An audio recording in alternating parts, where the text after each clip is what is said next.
There is. I mean, you could just play your guitar.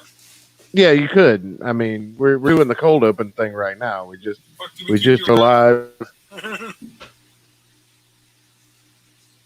So, okay. There's the delay. Oh shit! My hold on. My signal's fucking up. Just keep doing the show. I'm muting myself. Hold on.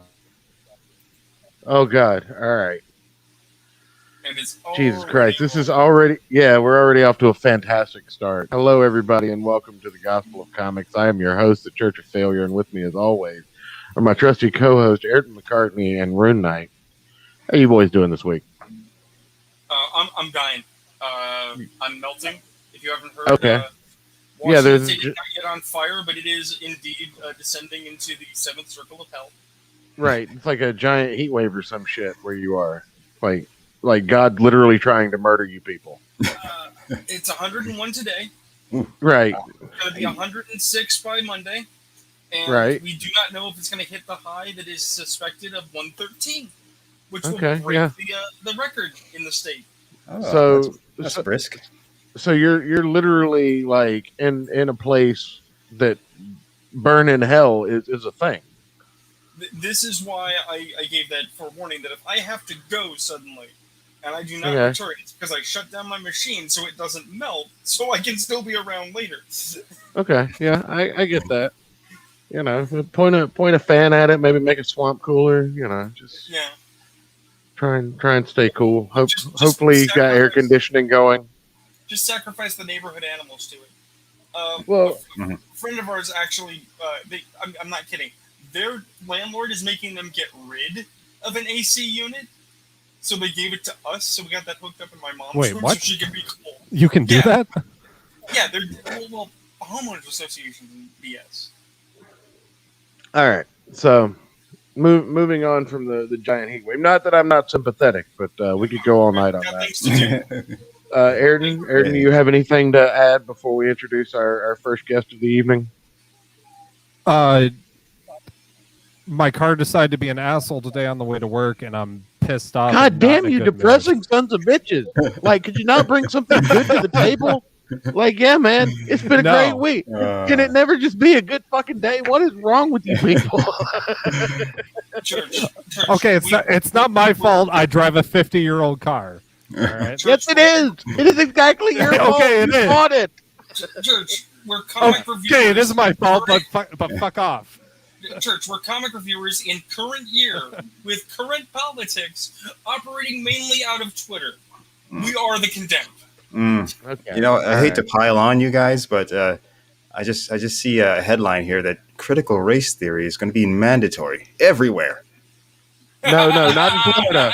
Not in Florida. Rick DeSantis said, "Fuck that."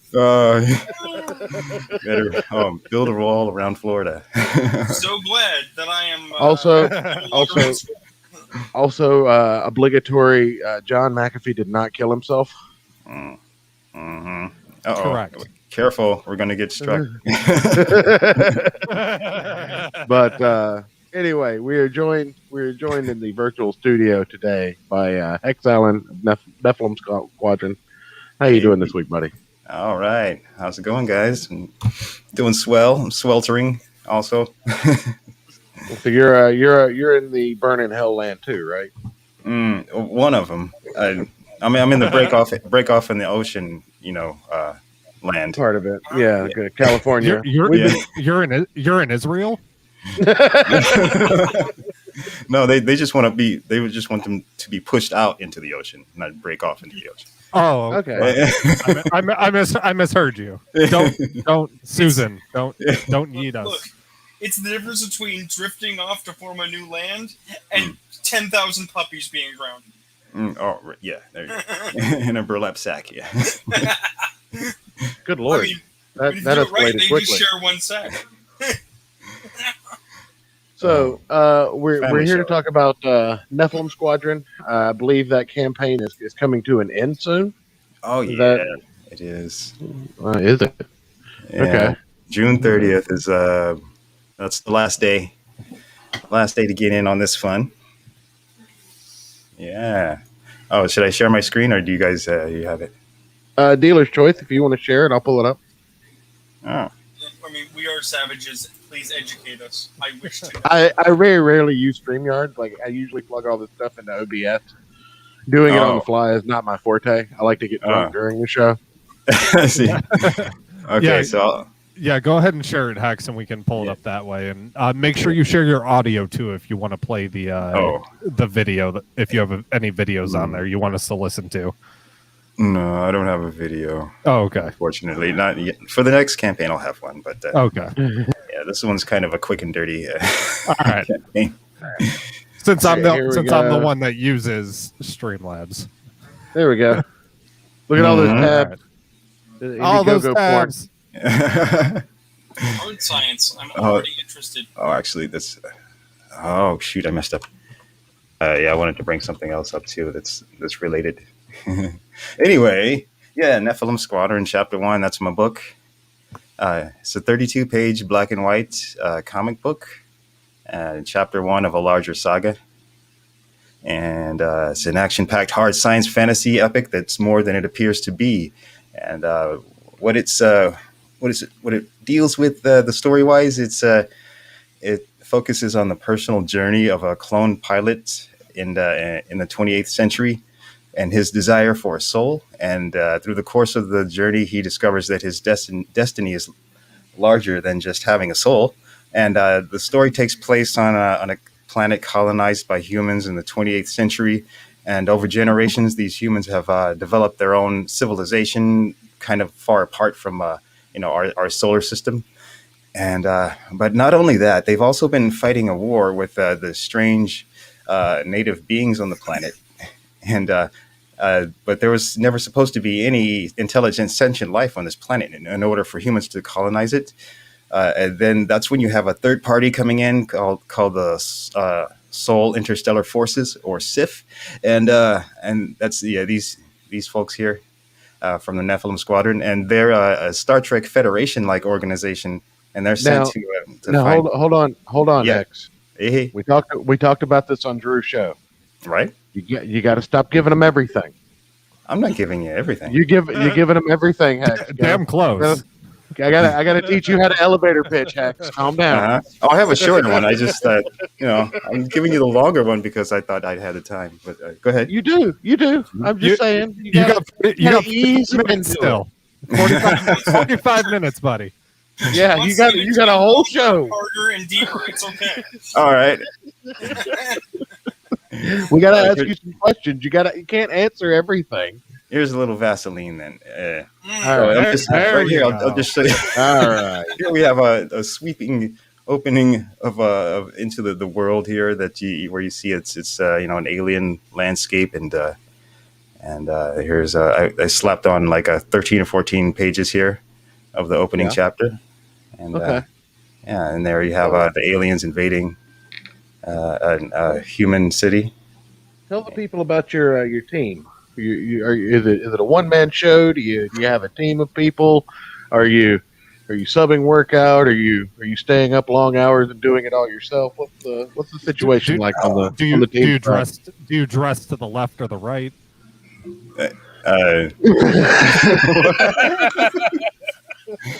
Feel free to ignore it. Well, it's just me. Just me doing the book. Okay. I'm writing, doing the art, lettering, editing, promoting. Damn, son. So I have like 10 jobs, really. Yeah, you. Now, what I like to tell people to do to manage that kind of, workload, is to go out and get some blank hats and find yourself an embroiderer, and have that embroiderer, just monogram like artist, writer, letterer, editor, project manager. And that way you can change hats and kind of have like a transition from one to the other. Yeah. I mean, does that also advise that you get a shirt that says it's relapse time on it at some point? Yes, I got to put Oh my those God. up. Yeah. Oh yeah. You better believe it. When you see June 30th. I'm gonna relapse and.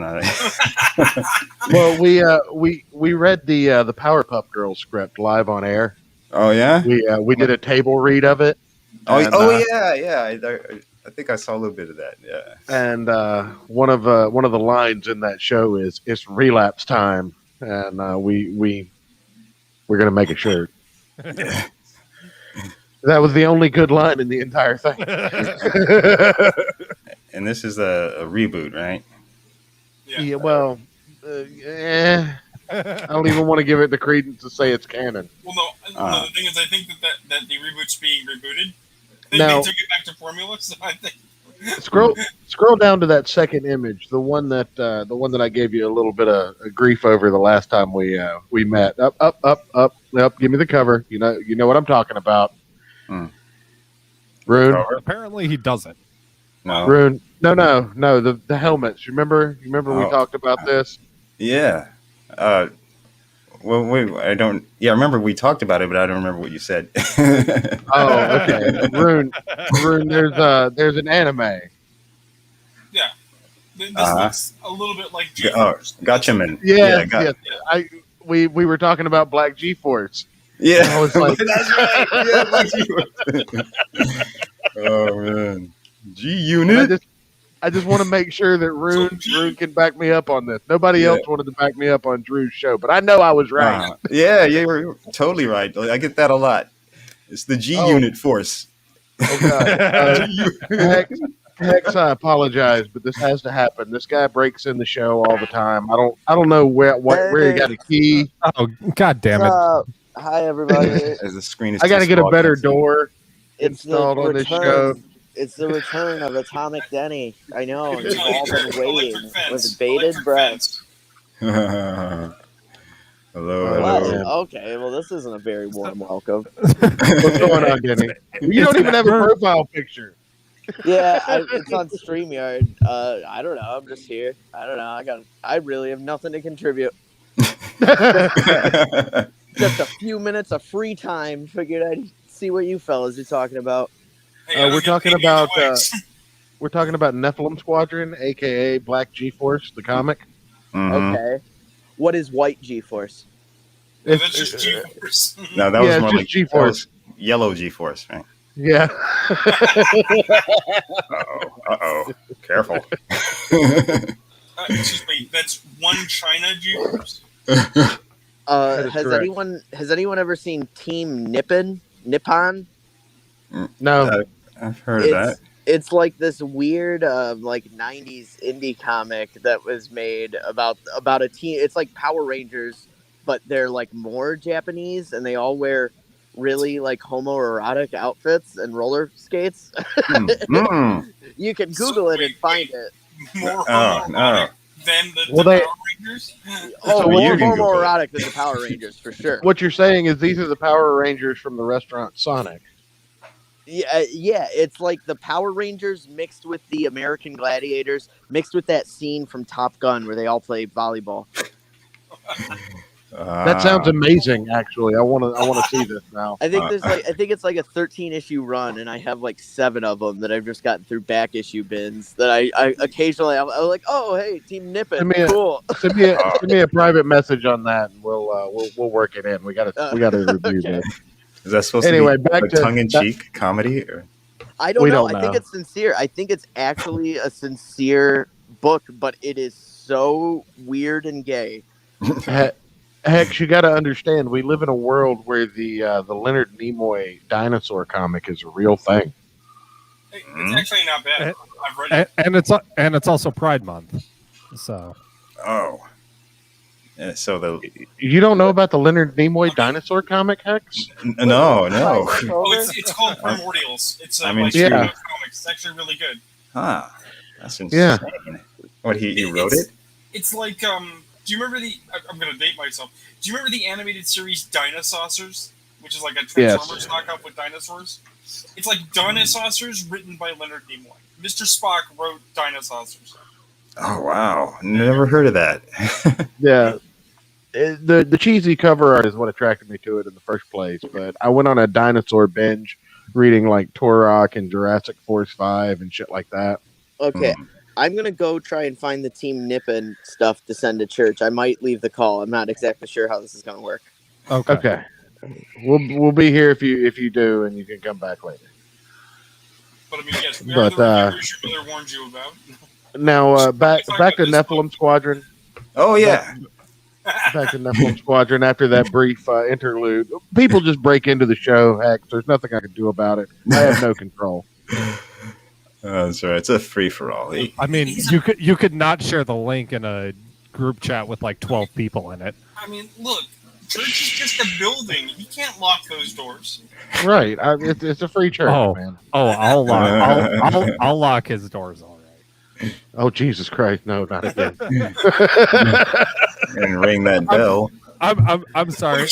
A coworker of mine showed me this YouTube channel that's called Jerome Thuglove Jones, where it's a dude that just goes on like Call of Duty and with like a voice modulator, so he sounds like a giant black man, and then just hits on dudes and makes them really uncomfortable.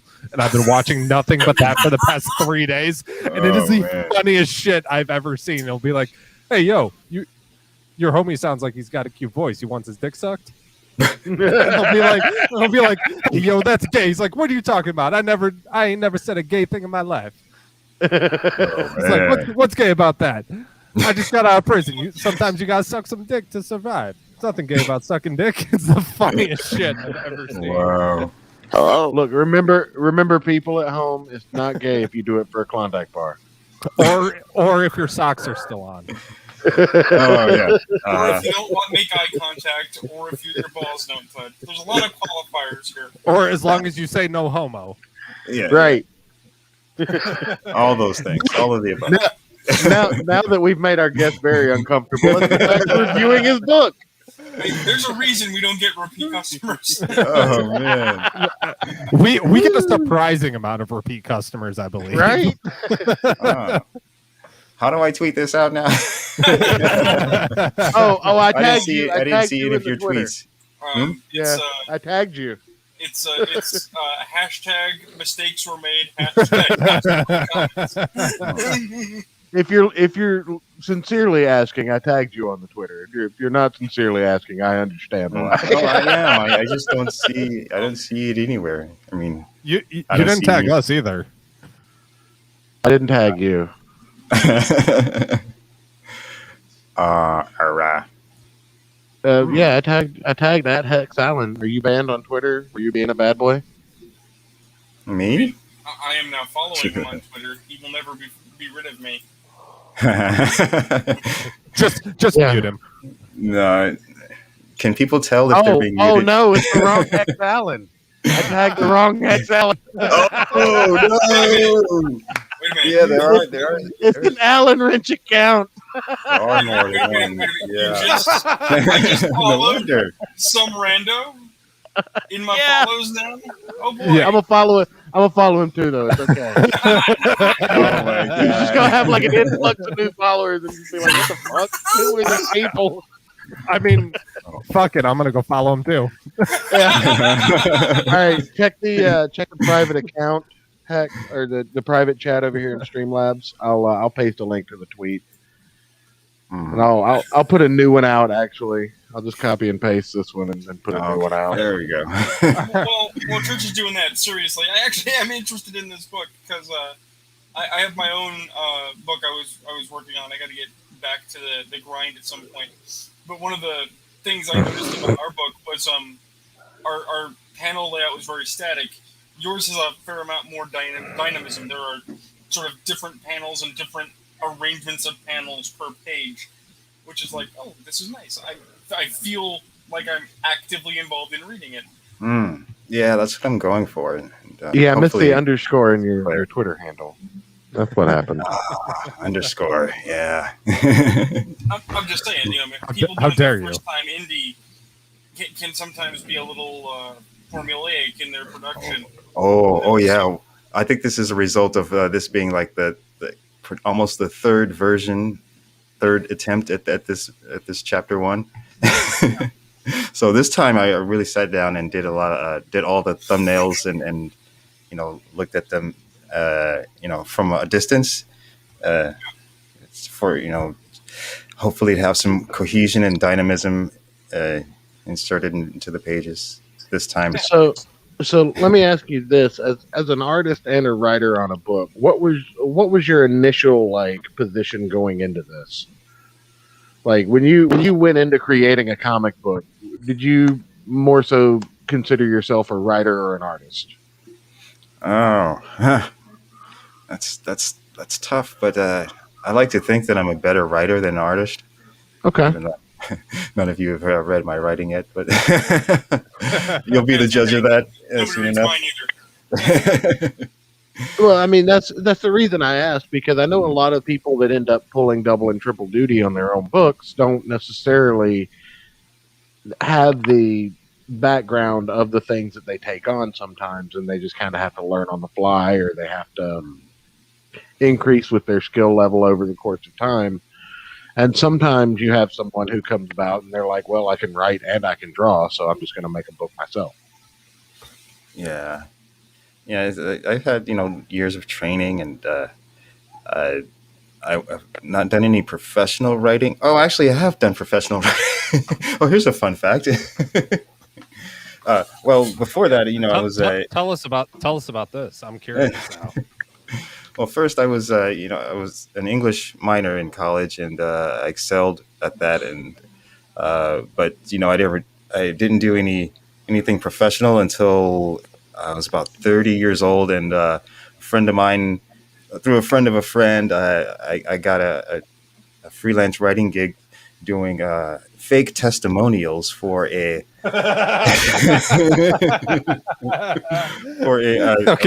substance abuse rehab center, one of those fancy substance abuse rehab centers. And I did like 10 to 15 fake testimonials, and got paid for it and everything. And like the guy who was doing who was paying me, he was like, "Oh man, this is so awesome! I made everyone different, and I have different voices." And he was like, "Oh, this is perfect! This is excellent!" But I really had to stop because I couldn't do it anymore, because every one I wrote, I was absolutely shit-faced wasted writing them. It's which, for a substance abuse place. That's phenomenal. Not good. It's phenomenal. Well, no, I felt guilty. I mean, you had to get in the character. That was what we call method acting. Yeah, so I think that's the only time I've done any writing. I don't. None of that stuff is anywhere, as far as I know. But as far as fiction, just a few short stories for school, and that no one else has really seen. Okay. Can I ask, now, as someone that likes? No, you can't. Oh, every time I try to be sincere, Ayrton's got to be. You guys put so much pressure on it. That's the gimmick, though. Is a rivalry. We can't just let that die. You guys ask me to come on the show again for months. I come on, I get nothing but hassle. Yeah. We like having you around to hassle, Danny. What's the problem? It's because Ayrton loves, and he just wanted. I'm joking. Anyway, what's your question, Danny? What's your question? No, I will ask it very nicely and not dismantle your show like I usually do. I could. Okay. I could. I know you could, and I love you for not doing it. Don't get me wrong. As someone that likes to, dabble in writing my own comic book stories, stuff like that, I have a lot of starts, a lot of leads, but nothing that I ever really finish. And then I'll go back and look at it, and then it's like, oh no, this sounds like a dweeb wrote it. This is awful. This is terrible. What was I? Well, a dweeb did write it. You wrote it. Uh-huh. How often do you go back and look at the things you write, and you're like, oh man, ugh. Mm-hmm. I gotta revise this. Yeah, less and less. But as I learn, as I go along and learn, and cause I'm getting older, and you just pick up things to discard. You know what to discard and what to keep. And for me, clarity is king. And I don't know. There was a time when I tried to employ like a lot of flowery language in the scripts for like this book, and before it changed over time, and I realized that going back and looking at it, like it just sounds so pretentious, and it doesn't fit with the style of the book. I don't know. That's exactly. It does help to take a break and just go back and look, but. I kind of call it puffball writing. It's really puffy and fluffy, but there's nothing like really being said there. Mm-hmm. I find that a lot. One time I heard Neil Gaiman talking about like chapters he's omitted from his books, where he's like, it's not like I think it was not well written or people wouldn't like to read it, but it's like I was saying a lot without really saying anything, and it didn't need to be there. Yeah. And people only have so much time. You got to respect the reader's time also. Well, and you also have to, and I think comic books are a little bit different because you also have to think what story is going to look best on panel. Like anybody can have the classic Frank Miller 9-panel talking head scene in their book, but if that's all you bring to the table as far as your dialogue and your writing, then your book isn't going to be good because there's not going to be any action in it. But if all of your book is action, then you're not going to have any driving story, and it's going to be like an episode of Dragon Ball Z. So, are you firing shots right now? Are you firing shots at Dragon Ball Z right now? Dragon Ball Z worked in its own medium, but it wouldn't work as a comic book, and you know that, Denny. What do you mean? It started as a comic book. It started as a manga. It's a Japanese comic book. But that's not a comic book. That's not a 22-page comic book. 22 pages, not a manga. A 22-page comic book, you dumb motherfucker. Oh, it absolutely works in a panel format, and you know it. It works in a panel format. You know during the goddamn Frieza saga, there would have been 12 issues of nothing but fucking Spirit Bomb. So shut your fucking hole. That's the creator's choice. So, hold on, ladies. This is spoken like someone that doesn't know what they're talking about. This is spoken like someone that has no respect. I love you, Denny. That was fun. How can you speak of wisdom when you have no idea what respect is? This is absurd, church. It's absurd. You're the best. Ladies, you're both pretty, and Rune will suck both of you off after the show. First of all, no. Second of all, they reward me. Third, no, I actually love that this turned into a WWF like shit talking session. I want to see you guys in the squared circle. I want to see you guys go to chapel. I want to see people bleed. Yeah. Let's get it on. But no, to clarify, I meant in a sequential 22-page format. It definitely works as a manga, but I think Dragon Ball Z kind of loses something when you shorten it to a length of 22 pages per issue, and then you get something similar to having multiple episodes of charging up a Spirit Bomb. Well, I find a lot of that is a problem with pacing in terms of like when you're reading something, it's easy to kind of like, oh, I see this panel of Goku charging a thing, and that's in the back of my head while everyone else is talking. Goku's doing that thing, right? When you see it in an episode, it's like, all right, so I guess he's been charging that for an hour and a half. Like he's charging his laser. Yeah, no, I get that. Well, especially when you consider how people are consuming their media today, right?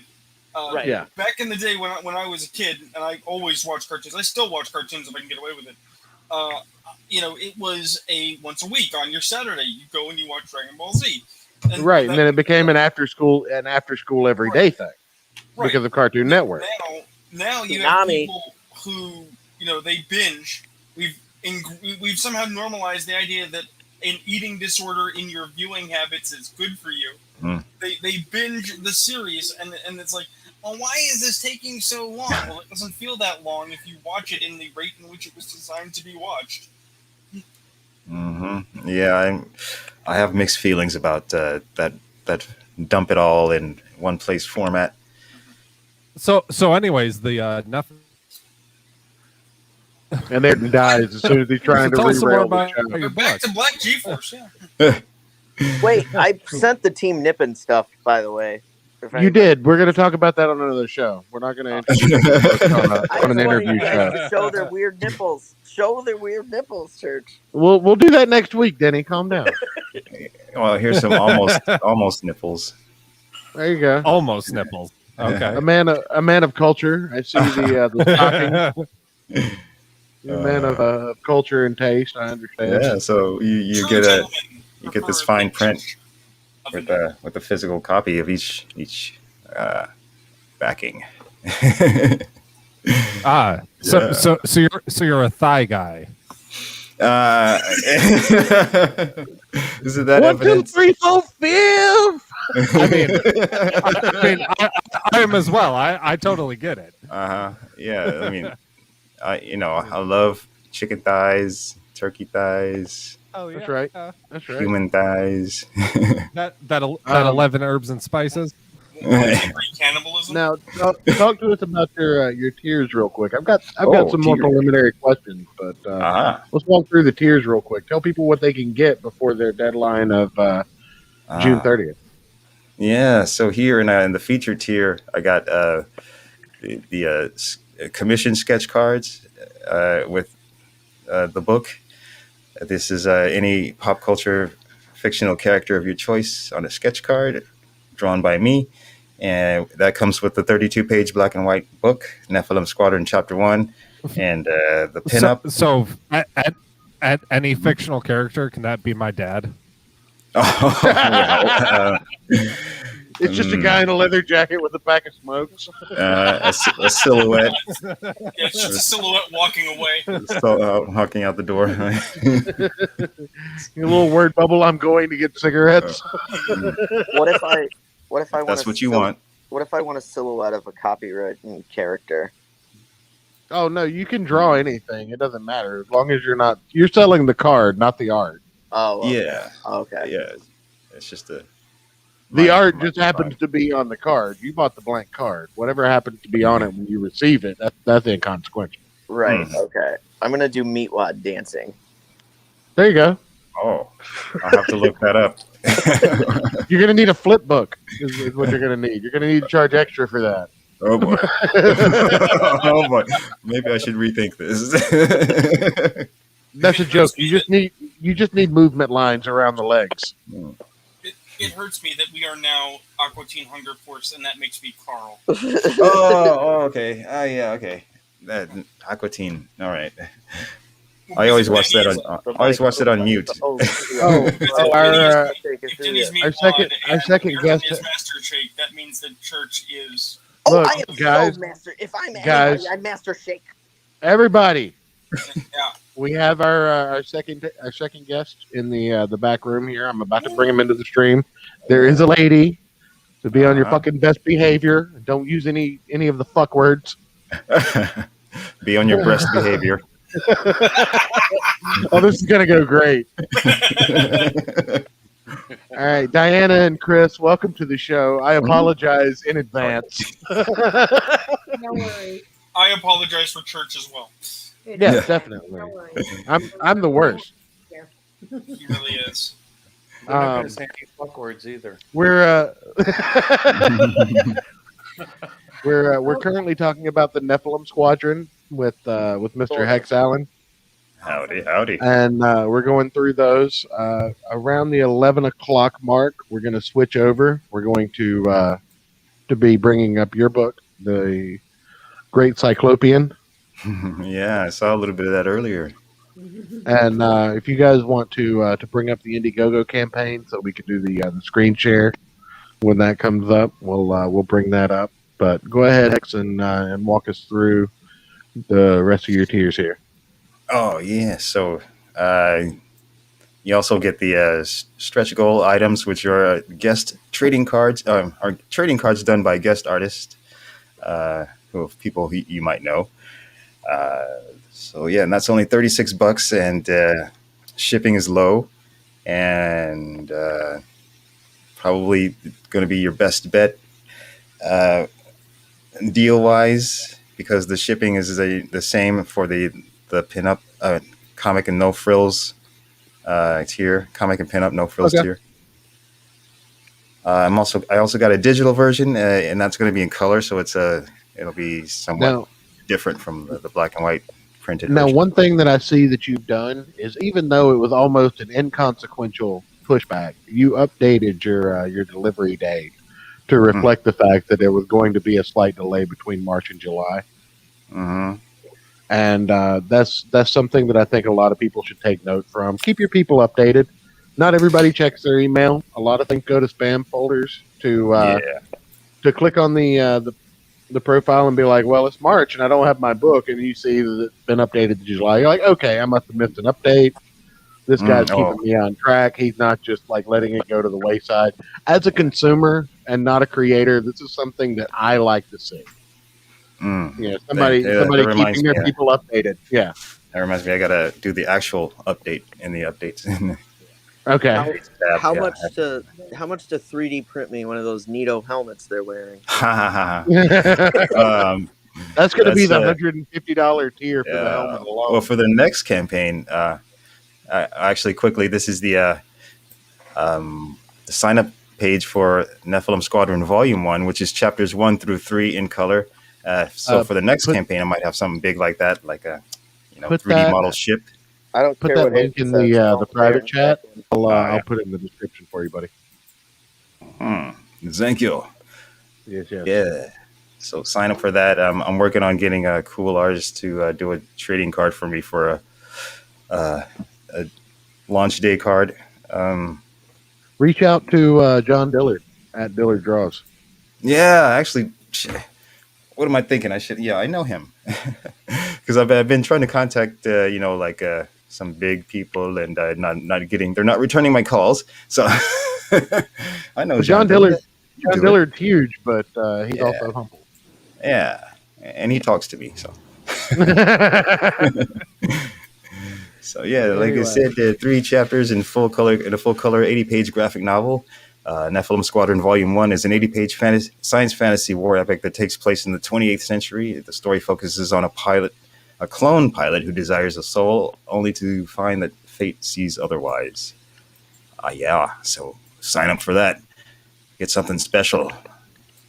But for now, the collector's item of Chapter 1 in black and white is almost ready, almost done with production, and about to... next month, I'll be looking at getting some print samples from my local printer and looking at fulfillment in July. I'm going to shoot for like the end of July, so I can give myself some time, and this final tier here is the Nephilim Squadron character sketch cards. Oh my God, where are they? Hold on. So while Hex is fetching those, grab Ayrton and bring him back before he gets lost. Well, I lost them, so I'm just going to have to start all over. Yeah, I did about 15 of them. They're around here somewhere. Ayrton, welcome back, buddy. Yeah. Boo. Sorry, it stormed me like a motherfucker over out of here, and my internet went out. Wow. Wow. I will cut somebody over there. Whoever the fuck is booing, I'm gonna cut them. I swear to God, Denny. We're all booing. It's not just Denny. We're all booing. Boo. No, it sounds like it's just you. No, it's other people. Is that on a loop? You keep that shit up. You're gonna get a mushroom stamp right on your forehead, motherfucker. I can mute people on StreamYard. That's pretty great. What, am I muted now? Denny, no, he's saying Bruce. Bruce Wayne is a comic book character. Hey, I can mute people, so just chill the fuck out. What did I do? I didn't even do anything. It was other people muting him. I know. It was other people booing him. Denny, I'm gonna kiss you on your cheekbone. Is it because I like how Diana and Chris are like plotting amongst themselves. So honestly, I just bought the PDF of the Nephilim disaster Squadron. Oh, okay. Let's refresh those sales numbers because I just got you a sale. Thank you. No way. I wish I could do more, man. But like we kind of fun to like to get involved. I think in more books. I know we are. I think the saying is every little bit helps, right? That's church for you. He could sell snow to someone that really, really needs some snow. Ketchup popsicles to women in white gloves. God damn it. You guys are great. Thanks a lot. Check out the Nephilim Squadron sketch cards. I literally did nothing but invite 2 guests on in one show. Like my buddy Drew. Drew does. Drew-ish. Yeah. Where is Drew? Probably cursing me for not responding to his stuff, but I was taking a nap on Tuesday when his show was going on, and I felt really bad about it because I'm always taking a nap or I'm at work, and I really like his show because I get to be an asshole like Denny on my show, and I'm pretty nice. You guys just don't appreciate it. You're right. You're not enough of an asshole. You're too much of an asshole by not being an asshole, Denny. I could be worse, is what I'm saying. Could you? To not could be. you? You want to find out? Look, Larry's not here. I'd like to see a Larry and Denny interaction. I mean, let's go, Susie. I've interacted with Larry. Look, take that in the back. I'll mute you both. We've got 10 minutes left for. Denny will take it in the back. All right. Who is that stupid carrot top guy you had on here? I'll fight him. All right, we've got 10 minutes left to finish talking about Nephilim Squadron. Plenty of time, because I got a lot more I could say here. Well, I've got 2 questions for you before you start saying those things. Okay. First question, and Diana and Chris, keep an ear open because you're going to hear these questions too. Secret Wars, yes or no? There will be a test. Hex. Comic influences. What were yours? Like, what were some of the comics you read as a small child that eventually led you to become an adult man to say, I'm going to make a book? Probably the biggest one was Matt Wagner and Grendel, the small press book called Grendel. You heard of it? Yeah. Oh yeah. When I was a kid, when I first started collecting. It was actually I started collecting like Avengers and West Coast Avengers and manga. I kind of got West Coast Avengers didn't get as much love as it needed. No, yeah, it was almost like West Coast Avengers was one of those books that was almost like a return to the silliness of old school comics. What about the Great Lakes Avengers? They got that was a full return to the silliness of old school comics, but they did it with characters nobody cared about. Yeah, that was real, right? Yeah, that was real. From what my memory serves correctly, that was a real second second question. If you were to get a job, Marvel or DC, if you were to have an opportunity to write any mainstream comic character, even Image or Dark Horse, what book would you pick to write or draw? Wow, that's never been asked of me before. What's your like just top tier? I would love to do this book. Daredevil. Okay, I think that's a solid answer. My favorite costume character. That's a solid answer. I love the way that Daredevil can translate so many different mediums. The 1408 books or 1602. Which one was that? The old school Daredevil where he was just like a blind bard. That was 1602. 1602. Okay. I missed that.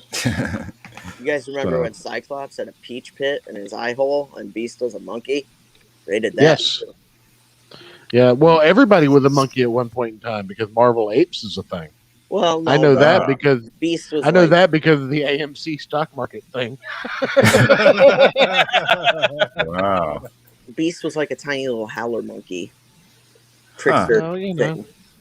You sure that wasn't Nightcrawler? It's more fitting. No, with the character it was a fairy tale, and it was like Cyclops was a boy with a peach pit, and when he took it out, there was a big old laser, so he didn't know what to do about it. And he was charging a laser. Yeah, and he found a wise blue monkey but the monkey was actually playing tricks on him. And yeah, it was like Marvel did like a whole thing of fairy tales. Nobody remembers this besides me? No. Yeah, just no, you. No one else was interested. All right, everybody mute your mic. Hex has the floor for the next 5 minutes straight. Okay. Oh yeah. So, wait, and quickly, let me show you the. If I can you embiggen me, or are you laying back or something? These are the sketch cards for Nephilim Squadron characters from the book here.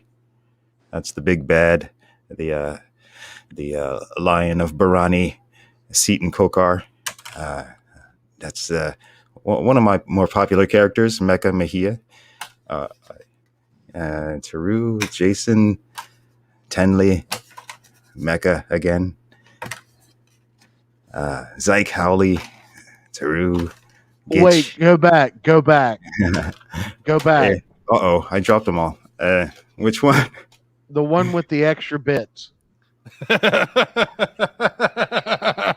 No, the one with the extra bits, the guns, the extra little bit of yeah.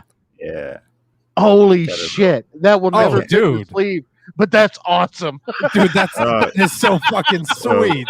Well, it's gonna have I'm gonna try to get a larger size case, plastic sleeve for these. Some of these, sometimes I can't stay within the lines. Hit me up in the DMs. I'll link you to some products that my local game store carries for regular stuff. Dude, that's so fucking cool. Can we see that again? Sorry, I need to look at that on a bigger screen. Hold on. Ayrton needs to take a picture of it for later when he's along. Come on, Denny. We all know I don't know how to do that on my computer. Dude, that's so fucking cool. Thank you. How the fuck did you do that? I just X-Acto knife cut it out. Oh damn. It's called scissors, Ayrton. I don't know if you've ever heard. You know I'm not allowed scissors, you fucking asshole. Oh no, yeah, no less than an X-Acto knife either. Yeah. So yeah, that's the sketch cards, and what else is there? Oh yeah, if you back, I'm doing also a collaboration of sorts with another creator, the Global Frequency Studios. They have a book coming out called Mavericks Origins Volume 1. It's like a mech sci-fi thing. Also takes place in the future. So we're kind of like doing a co-launch. We're launching in the same week window. And if you back Mavericks and if you back Nephilim Squadron, you get this jam piece print done by another artist, a different artist, a third party, who is yet to be named or revealed. He'll be revealed soon. And back both of those books, and you'll get that special print. Oh wait, here, take a look. Can you show my shared screen? Yeah, there it is. Yeah. So yeah, Mavericks Origins Volume 1. Sign up for that also, as well as Nephilim Squadron Volume 1. That's me. And Nephilim Squadron Chapter 1 is still in demand until 99 backers. Thank you very much. I'm trying to get to that quaint 100 backer number.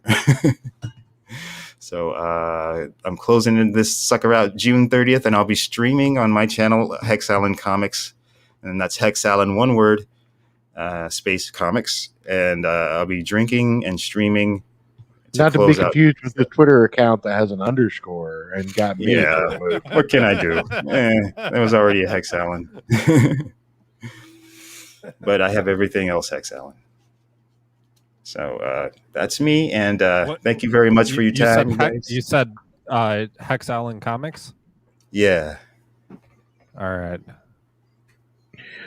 Tank Ferret in the chat says, I really like this book, solid Macross and Area 88 vibes. Yeah, that's what I'm going for. The old classic space opera from the space anime opera from the 80s. Like Gargoyle said, get them sketch cards. Yeah. Then right. we've got a little Thank you, thank eggplant you. action. Hail El Gargoyle.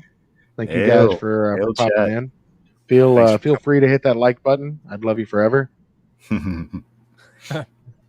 Yeah, go smash that like button. Do all that. YouTube Smash shit. it. Smash it. Bye. Smash it with the blood clot. All of a sudden, I'm Jamaican. Oh yeah. That's right. That's right. And, All right. and that's Gospel of racist. Comics brought to you by BillyWitchDoctor.com. That's BillyWitchDoctor.com. Everyone's been blessed. Tank Ferret. Everyone's been blessed. You've all entered the domicile of the Church of Failure. So, with that, thank you for joining us, Hex. Feel free to hang out and talk to Diana and Chris, who, Sure. If they don't mind. I mean, they hung out. They hung out very quietly. So, I mean, maybe I should just mute you for their bit because they have said nothing. But, I had one question, but I had myself muted. So I asked okay. it What's your 3 times. question? Is What's your this a question? different, the one that the campaign on the screen right now, is this different from the one that he was showing when we came in the first time? It is. There's a volume 1 and a chapter 1. So I think I backed the PDF on the chapter 1. So there may be another one coming. Right. There's only an email list for volume 1. Okay, Right. so I haven't done that one yet. We'll do that one after the show. Okay, yeah. That's this one launches on July 17th. Both of those links are in the description, by the way. I just like the artwork enough and what you were showing that I just went and Googled it and signed right up. Oh, cool! Thank you. Good man. Thank you very much. So, I'll do my my little preamble intro bit for you guys. Everyone, welcome to the second bit of the Gospel of Comics, where we have Diana and Chris of the Great Cyclopian joining us to discuss their comic books. How are you fine folks doing this evening? We are awesome. We are amazing. You guys have this psychic connection where you look at each other and have a conversation. I can see that by watching you on camera. It's freaking me out. Well, you know, the I can see you talking to one another with your eyeballs, and it's phenomenal. Years of marriage, it's like, yeah, we're pretty tight. Yeah. That is admirable. So Great Cyclopian. So is Rune's mother, but we're here to talk about comics. Ayrton, you never bring Mama Rune into this. I'm gonna have to mute you for a little while. God damn it! Yeah, 10 minutes in the choke you, sir. Yeah. Rune's mom is she's off limits. She's amazing. But anyway, talk to us about the Great Cyclopian. This looks like an amazing book. Well, thank you. The Great Cyclopian is the tale of an alien who crash lands in America. He's taken in by the government. Raised not quite Superman because he's not pretty. Exactly. Raised in a town full of freaks. And we chronicle his coming out of high school, being prepared for government issue heroism. Not government issue heroin? Heroism. Yeah. Government issued heroism. I know it sounded like heroin. I looked at him. I'm like, what? Did you change the story? No. Okay. So I want to say this though. The story that I just told you evolves dramatically. A town of freaks, is that Toadsuck, Arkansas, where Church is from? No. Yes. No, it's absolutely. A place where the government has been collecting children who have exhibited physical powers, abilities, or just general. Some of them are just mutated physically, and they wouldn't fit in the public eye. So they're all being kind of raised by grouped together in a government compound. Now. This has some, I don't know, similarities, and it gives me some vibes of George R.R. Martin's Wild Card series. Now, interestingly enough, I don't know about that one, but I can tell you that Cyclopian is full of tropes that we deconstruct into a whole new story. That's what I told you. Can I give you? Are you going to subvert our expectations too? Absolutely. Actually, I'm very good at that. Let me give you the elevator pitch for wild cards real quick. Gotcha. All right. Alien crash lands on Earth. However, the alien isn't the typical Superman trope. He's a scientist from a planet who brought a virus to planet Earth and infected millions of people. 1 in every 10,000 gains like superpowers and shit. Cool. 1 in every 100 becomes a deformed like monster. Oh. Everybody else dies. That's wild card. Our book is exactly like Wild Card, except for the part where he's a scientist and he brings a virus in. That was a little darker than Cyclopian. But for sure, Cyclopian, he only looks like a Superman trope because that's how they've dressed him.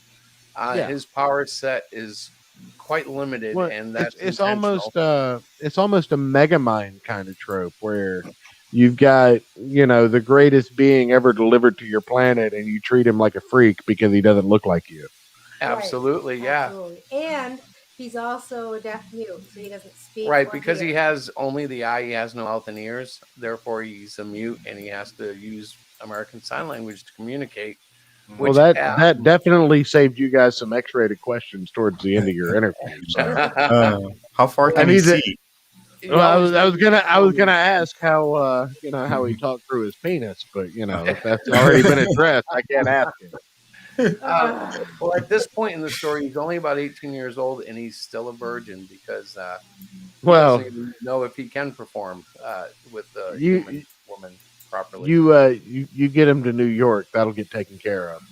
Well, in issue 1, he does actually visit New York, ironically enough. There's somebody there willing to take them under his wing. I'm sure he could have. How did we get there? You guys are awful.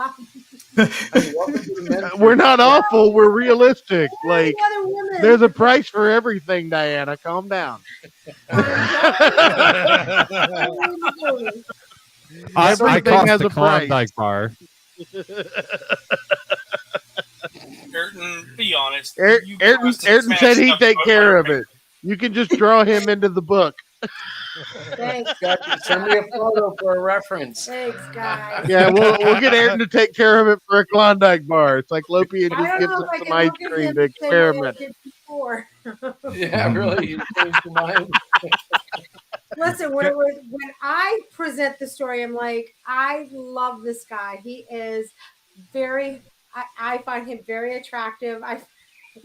It was really freaky. Handsome. Okay, so this one in the red hood. Heartwarming. I'd be a little worried, Chris. You look nothing like this guy. I was. This one in the red hood on the right of this picture. When she saw that, she kind of oogled, and I was like, "What the heck?" And she's like, "His abs are so sweet." All right. I mean, look, I'll tell you a hack. You get one of those like 6-ring can things, and you press it up against your beer belly. Yeah, and it'll make the representation of having abs. Oh my god!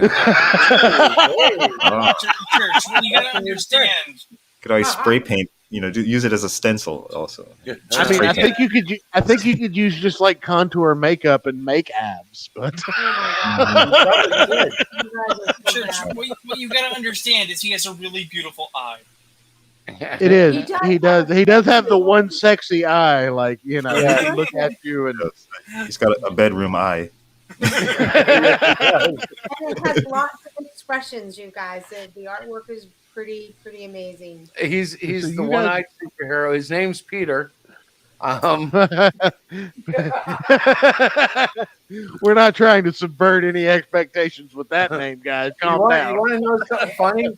I had to slip that by her, and it stuck. My first name, of course, was Willie. I shot it down. No, you gotta go the George Martin route. You gotta be Patire. Right, but now tell us about the book. But she missed Peter, so Peter got put into the book, And I think it was last week or the week before, one of my kids went, cackling. "You know what a Peter is, right?" I'm like what? And he's Yeah, like, so it's the one-eyed tube steak, Diana. Calm down.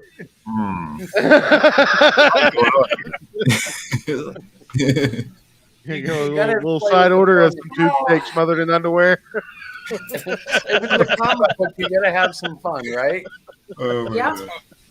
Yep. Yeah, it has to work on a couple of different levels, right? You know, one's for the kids and one for the adults.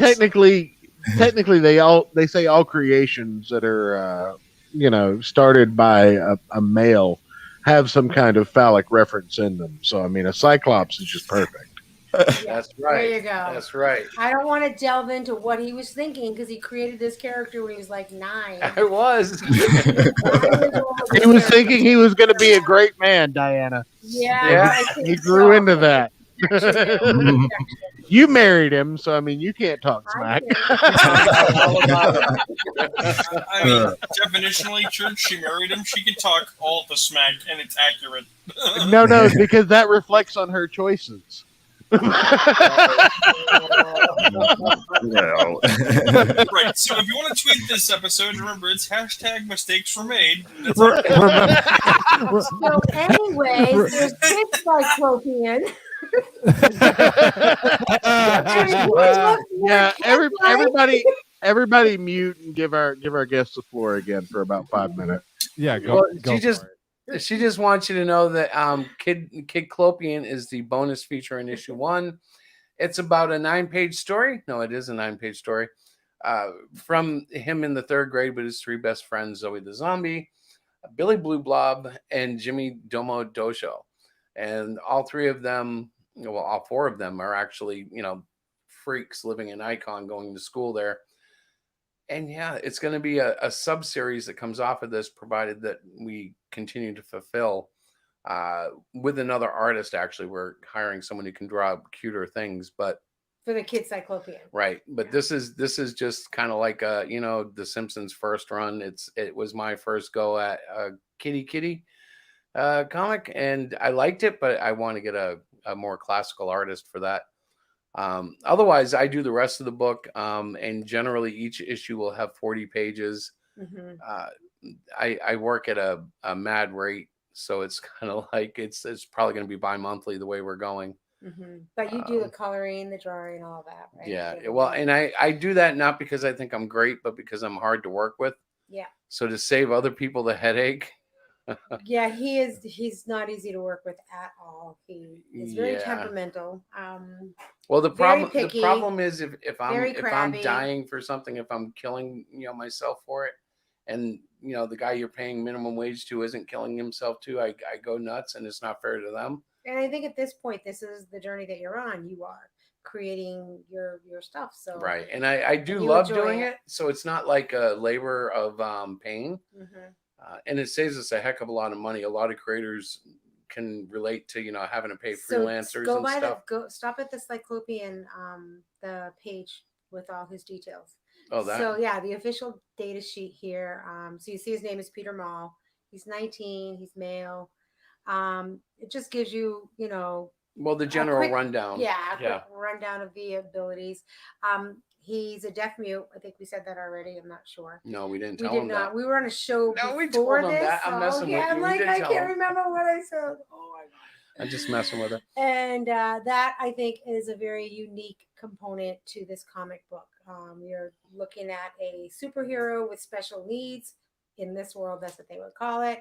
But in the comic, we never address it as a special need. No, it's just all like really in real cool life, stuff. Deaf people don't walk around thinking they are special needs. They just live their life, and that's what he does. Right. But what's interesting is do you include any like sign language type interactions and whatnot? Absolutely, yeah. Oh yeah. In fact, that's one of the hardest things about drawing his dialogue, because I don't sign everything he says.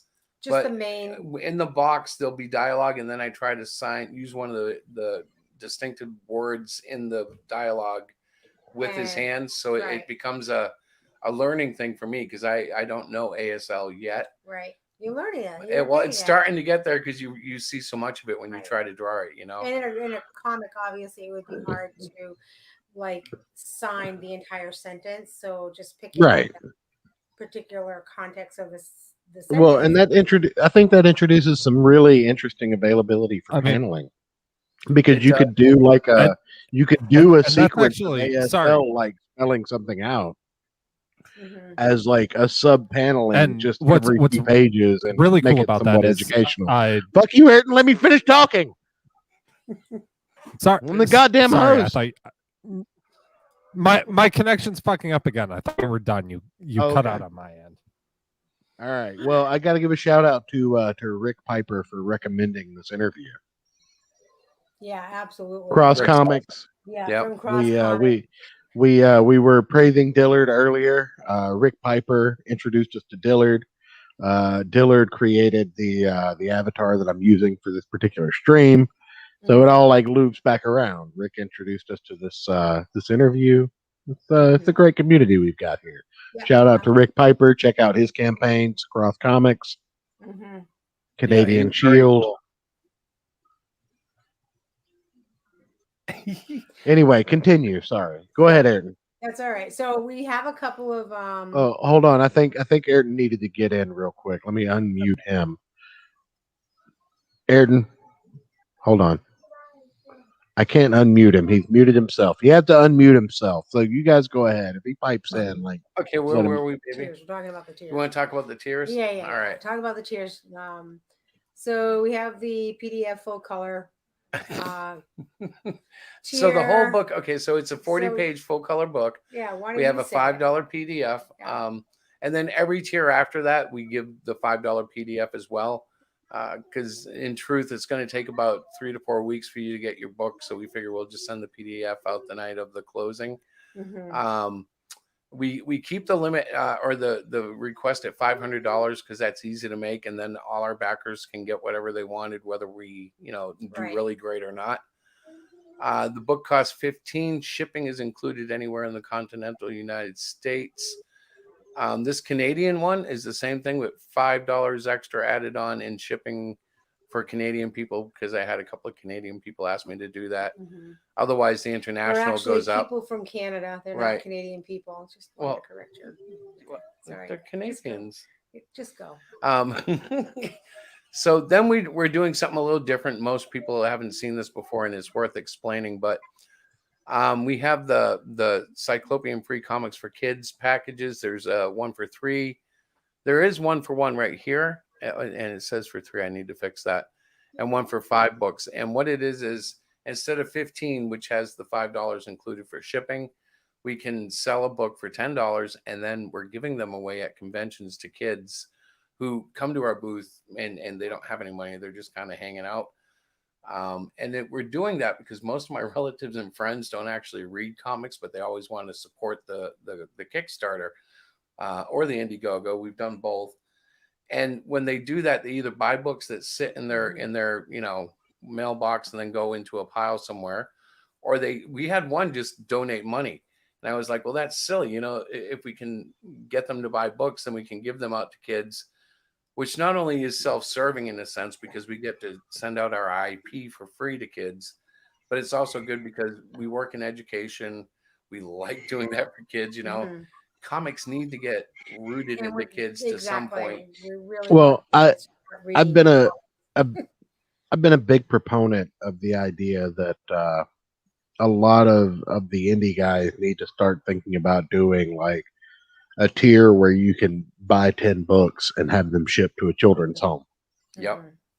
Right. Yeah. See, and we would do that too. It's just we have a really big convention coming up at Mohegan Sun. Right. In Connecticut. And I know I'm going to be able to give them away there. There's going to be kids everywhere. Right. Well, it's the same. It's the same reason that every Halloween when Peter Cimetti does his Alternaween, I always buy into that, and I drop half the books off at my local comic shop. They give this to kids that come in around Halloween, and then my wife will occasionally take some out when my kids trick or treat, and hand them out to other kids who were just running around in comic book character costumes. Exactly. That is an awesome idea to do too. Yeah, we'll definitely. Well, normally we're giving away our own stuff, but Peter Cimetti does do that. You probably don't know who he's talking about, but that's Alterna Comics. It's really cool. Oh yeah, that's why I do know who that is. Yeah, I do. Yeah, they call him Comic Pete.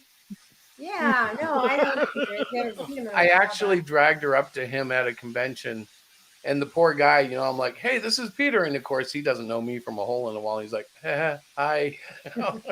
You think you know Peter because you see him on Twitter, you see him in streams, you know, but you don't really know him. And so, yeah. Well, he's doing the Lord's work. He's bringing back newsprint. He's making comics great again by making them affordable, by making them something that. We just don't have enough guaranteed business yet. You know, as soon as we know, grow our readership a little bit. Right.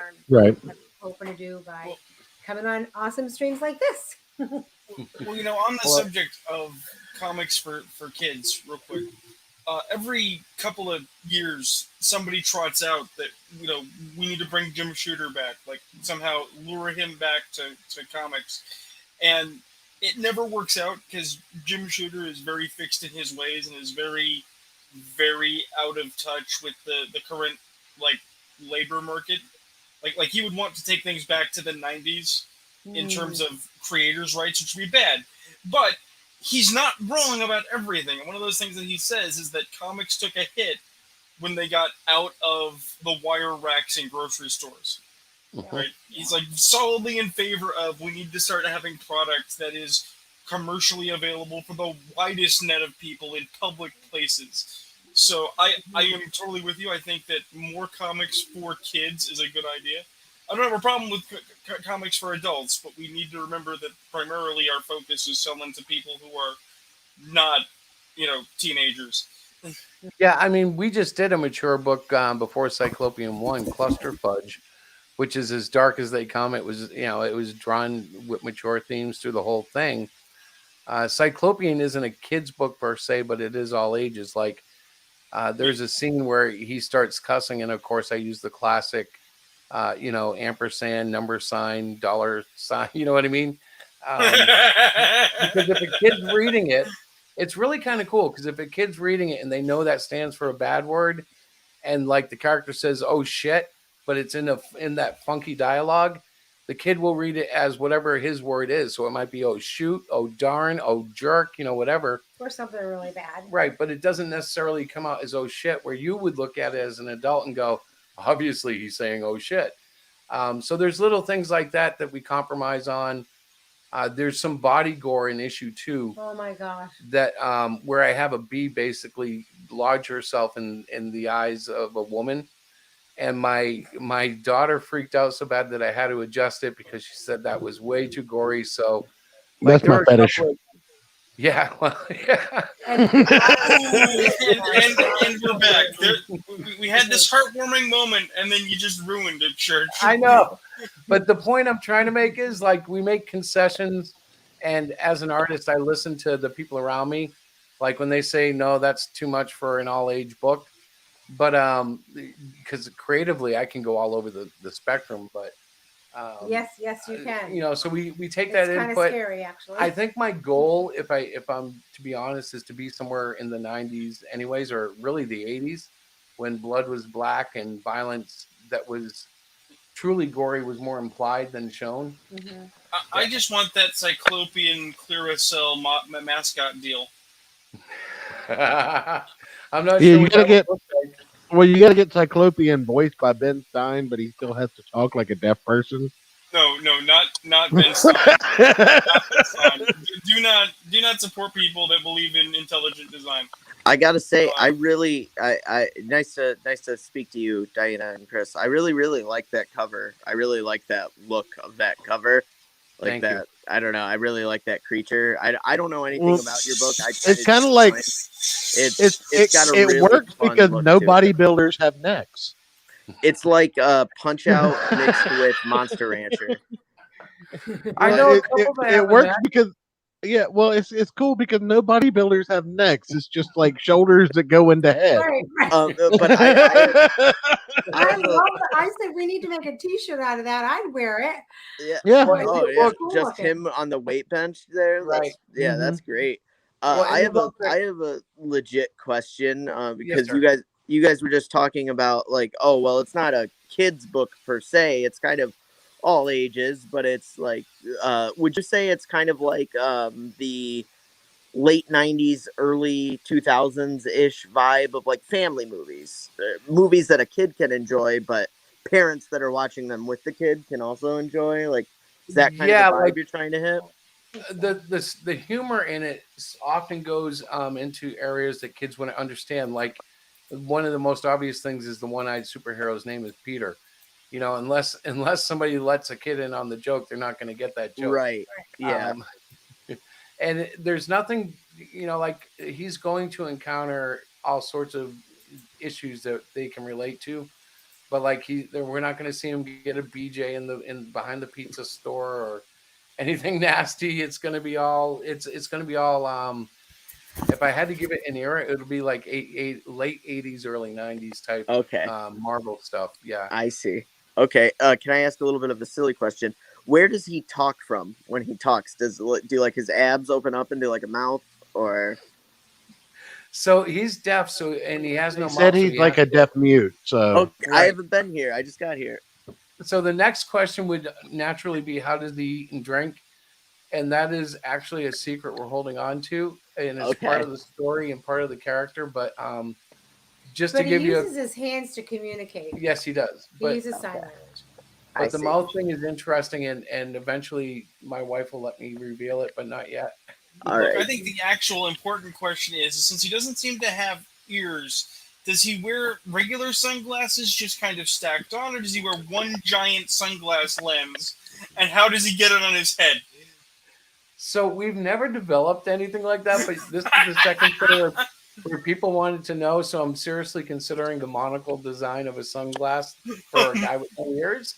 So yeah, we'll answer that somewhere down the road. Listen, I can totally do adaptive equipment. In my previous career as an occupational therapist, I used to make things for people that needed like special stuff. You don't think duct tape would do it? Just put a little duct tape on. Well, no, I think we could definitely do a monocle kind of thing. I've already got some ideas from the other show. But while we're talking about him, I just want to let you guys see my handmade little stuffy Cyclopian that's going to be actually, I don't know if you guys can see it or not. Hang on, I think I have to stop sharing. Yeah, stop sharing for a second. No, I could just make you big. Oh, I messed it up, but that's okay. So this little guy, okay, he's got a little cape, he's got a little back thing. Now this is a prototype, obviously. I wanted to see what he. That's amazing. Like. I love it so much. Stuffed doll. Now he's only about 4 inches. We're gonna do like an 8 to 10 inch doll. I'm looking into getting the fabric made with the pattern so I can. Chris is looking like, can we keep it around 6? I don't want to. Sorry, guys. You know what? I don't need a bigger Peter in my house. The last stream we did, I tried to use that joke and I got panned totally. It would have worked here. Yeah, it would have worked here. Oh, guys, at least the last show had more women. So what do you guys Look, think? I apologize. I just, Ayrton's kind of a woman, but, But anyways, look, my mother... my little doll. Yeah, my mother, who Ayrton is not allowed to talk about, is a delightful disabled woman. She's a double amputee, and she collects stuffed animals. They make her feel comfortable and happy. And I absolutely believe that she needs a stuffed Cyclopian in her life. Of course, she'll never look at it because she doesn't like it when stuffed animals look at her, but she'll want one. But that's okay. She could hug it and get cozy. Well, I'll be honest with you. Rune, I want you to sit back and think about saying the fact that your mother needs a stuffed Cyclopian, and think about what that sounds like to the general viewer. Look, I think there is nothing wrong with giving my mother a stuffed Peter to hold and watch movies with. Okay, it's just perfectly normal. And he's cute. And he's got a little Okay. eye. And Honey, you're falling right into this and you don't even know it. What? He's He's cute. right. He's got a little eye. Yeah. Yeah. Cute. Stop. I regret everything. Yeah. Stop talking about your I'd like to point out it wasn't me being inappropriate this time. So I think I'm going to make one. Well, and they will That be was around one for of the them. next campaign. We don't have them Yeah. available for this. With Yeah. this one, we have metal card add-ons. We always do a metal set of 10 cards based on the artwork done during the campaign. And then we also slip one in every book just because I think it's a cool like bling thing. But that's the only time we make them. They're so limited that you'll never even see another one. Yeah, that's it. Yeah. They're done. Yeah. But we do a different one every time, so it doesn't matter. Did Can you guys have any questions about the book or anything? Yeah, I was going to say, can I ask a question? Again, I'm sorry if you already answered this. I wasn't here. So how, like, he's a Cyclops, right? Obviously. How is he treated within the universe? Is it like everyone in the universe is just like, oh yeah, that's a Cyclops. That's completely normal. Like some kind of like a Venture Brothers kind of thing where it's like there's weird stuff all the time. Nobody even really pays attention to it. Or is it like people are like, oh, whoa, that's a Cyclops right there. Like how is he viewed within his own universe? So in this universe, the people are used to superpowered people. They're used to some mutations, but they've never seen anything quite like him. He was kept under wraps for the first 19 years of his life. And when he graduates from high school, the government gets him into a training program with a mentor. And then eventually they take him into New York for a press conference. And his career as a superhero starts. Okay. In fact, behind me, you see that he's like fighting this huge squid. Yeah, I see that. His first ever response to a danger. Oh, okay, that's neat. Yeah, and it's all tied into, of course, the things that are going to affect him over the course of the next like 5 to 6 issues. But it's all it's comic book. It's fun. Right. I always wanted to have a battle against a 200-foot, squid or something. So of course, that's what I did. I took it to that, and yeah. But most people may raise their eyes. Notice I said eyes, not their eyes. Raise their eyes when they first see him, but they know that there are superpowered weird people in this universe. Okay. Yeah. He's brand new, so it's kind of like he's learning how to respond to them, and they're learning how to react to him. Mm-hmm. Hey, I'm a horrible shill, and if after the show you guys got a minute, I will run an idea past you, and you can go, "Ooh, that's neat," or you can hate it and just not want to talk to me. I get it. No, cool. Absolutely, fine. yeah. Absolutely. What he wants to do is like a hero-gasm type story where Peter just goes around. No, what's wrong with you? No. On a serious note, there are a few questions that I like to ask everybody that get on the show for the first time. Obviously, you're in the comics field. What were your inspirations to bring you to this point? Did you guys read comics when you were younger? Were you introduced to it as an older? Was it something you came to as a couple? Like Diana, did you read comics before Chris came along, or did you kind of hate them and then just kind of understand that you weren't going to get away from them because you picked this man as your husband? Chris calls me a newbie. I don't really quite understand the whole thing, but it's not newbie, honey. It's normie. A normie. Oh, so I'm a normie. So prior to Chris, I've never got into comics or read comic books. For no apparent reason. I just was just not part of the world. Well, that's something to speak on the level of marketing that comic books have kind of failed against, like trying to bring women into the culture.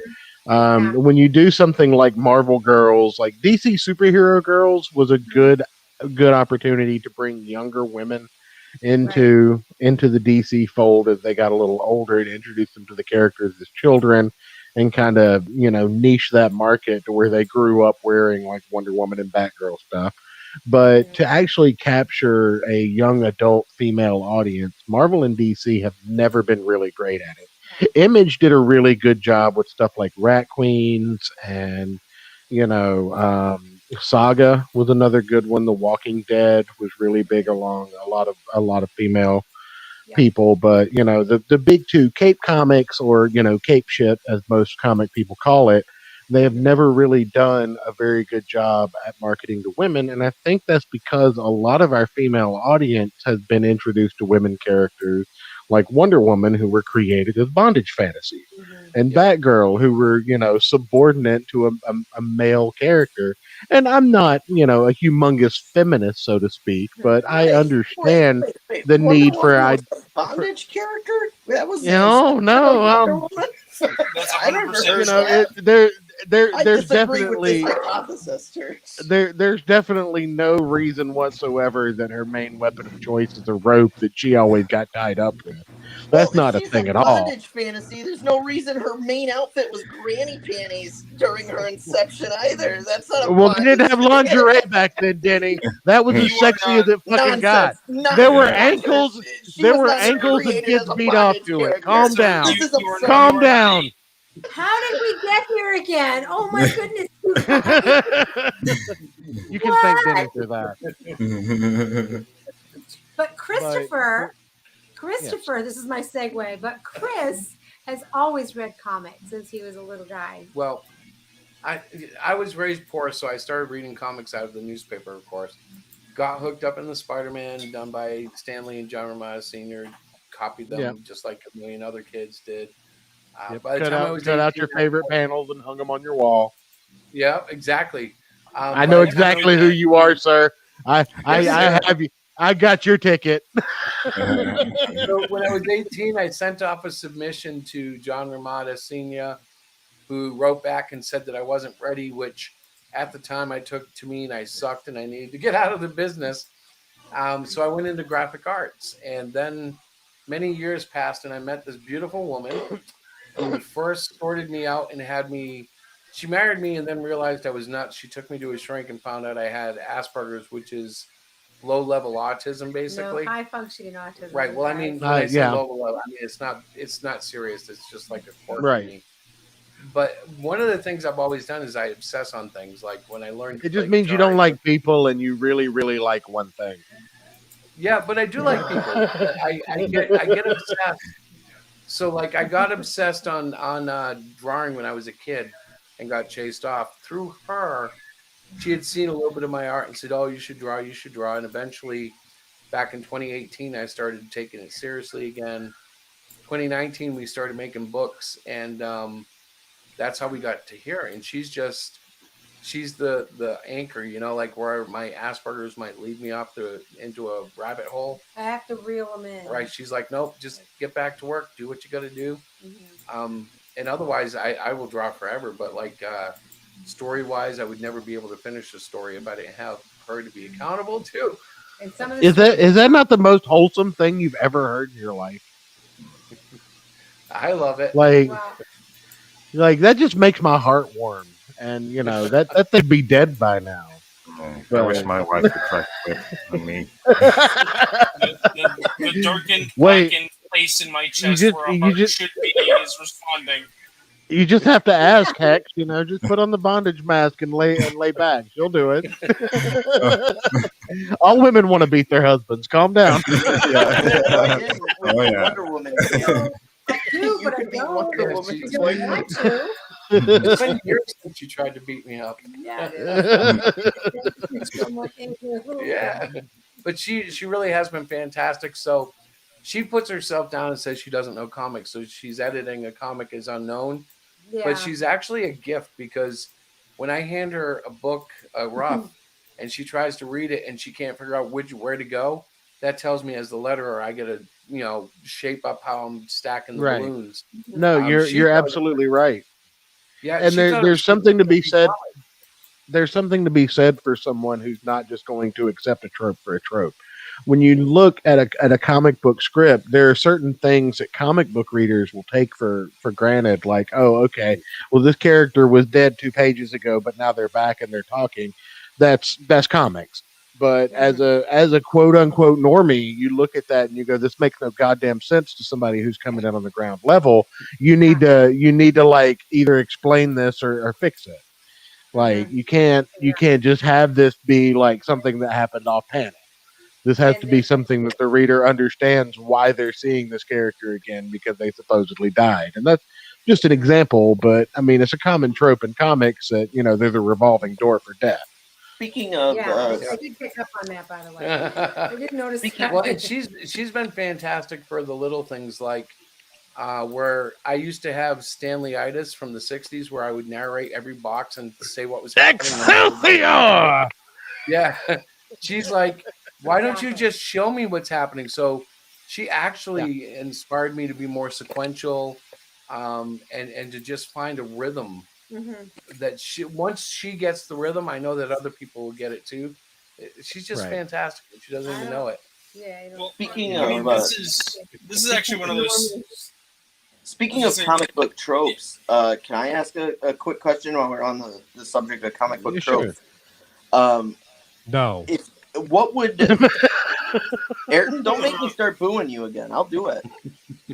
What is like his power scale? Like how powerful is Cyclopian? Could he get in a fight with Superman, or is he like is he like Green Lantern level? Like what? Oh, Denny, get out of my head.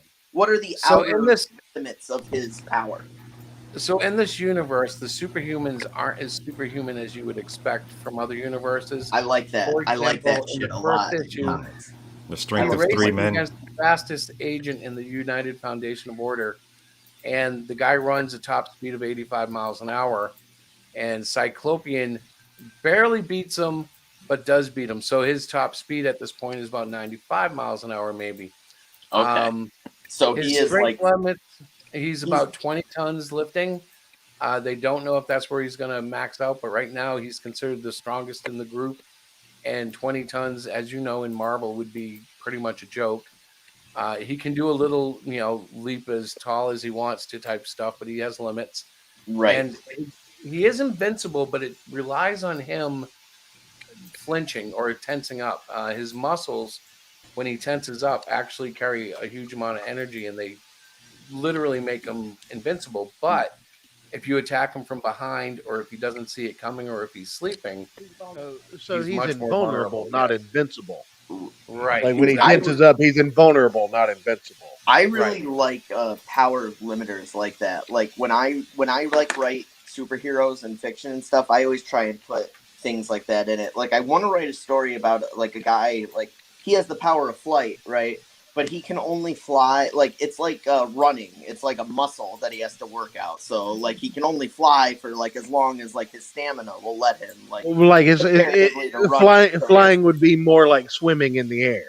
Right, right. Stuff like that. Like, I really like stuff like that. I think it brings a nice element of realism, and it makes everything grounded. I really love stuff like that in books. I think that's a great idea. My second core question that I like to ask people, Marvel, DC, Image, Dark Horse, any one of those publishers opens up and they reach out and they're like, oh my God, Cyclopian. It's so amazing. You've got carte blanche. You can write or draw anything you want to do. What are you guys picking? So of course I heard you ask this before, and I've been thinking about it. I don't know if you have a thought, but I would want to. Oh, this is so lofty too. But I would want to redo the Fantastic Four. And how do you feel about Secret Wars? Secret Wars? Actually, I was a kid and I loved Secret Wars. Man. Secret Wars, yeah. I'll send you a link. I'll send you a link when we do the big Secret War show in August. Oh yeah. I mean, I know it was cheesy, illogical, impossible, but it was just so friggin' cool to see everybody fighting. Wasn't it? I said, wasn't it? Oh my God. Yeah, it was. I loved it. It made no sense whatsoever. They didn't even acknowledge it when it was over. So, what are your ideas for Fantastic Four? What would you? Well, Fantastic Four, I would literally take back to the Stan Lee, Jack Kirby era and just do it with a modern spin in terms of art and terminology, perhaps. But I think that we've lost that whole dynamic that the Fantastic Four was so great about with the the little bickering, the intentional characterizations that were presented in speech. Like the most obvious is Reed always said something intelligent, Thing always said something stupid, Johnny was always a wise ass, and Sue was always kind of submissive. So it's like they were very strong characters written in a very simple way. I kind of like that. Like when she edits the book, sometimes she'll say, "Oh, why are you using this?" or "Why are you saying it that way?" And that's what I have in mind. I'm like, well, because this character would say it that way, you know, not. And I think a lot of times everything is written as if writers today, I don't know, I almost feel like everybody's the same person when they write them. There's not enough of that forced, intentional, okay, he's from Yale, so he's always going to use $20 words, you know, or he's from Yancey Street, so he's always going to say it's clobbering time. Right. Some of the tropes that Stanley always used, I think, have been kind of tossed aside. Plus, with the political atmosphere, a lot of times it's really hard to do those characters. But if I had carte blanche, it would be a lot easier. I mean, we also have to ask you now about your feelings about Ayrton and his love that dare not speak its name for Alan Moore.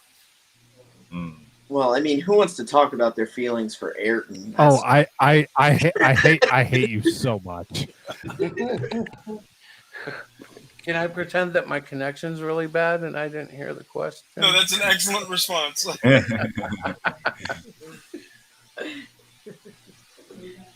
Okay, can I ask one more question, kind of expanding on Church's thing of Sure. like No.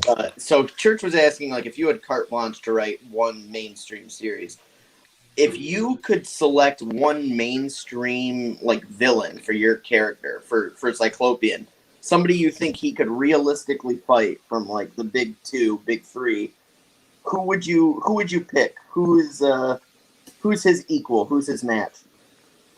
Well, equal is hard to say, but And why is it Dr. Doom? I was going to say Dr. Doom, and this is going to sound so cheesy because that's the Fantastic Four's main guy. But Dr. Doom would be just a little more powerful than he is. Dr. Doom would have, you know, somewhat of a mystic connection, which, of course, is something that he's going to have to face. Cyclopian will face in his own series, and actually is part of issue 1 right away. But Dr. Doom would probably be my first choice because right.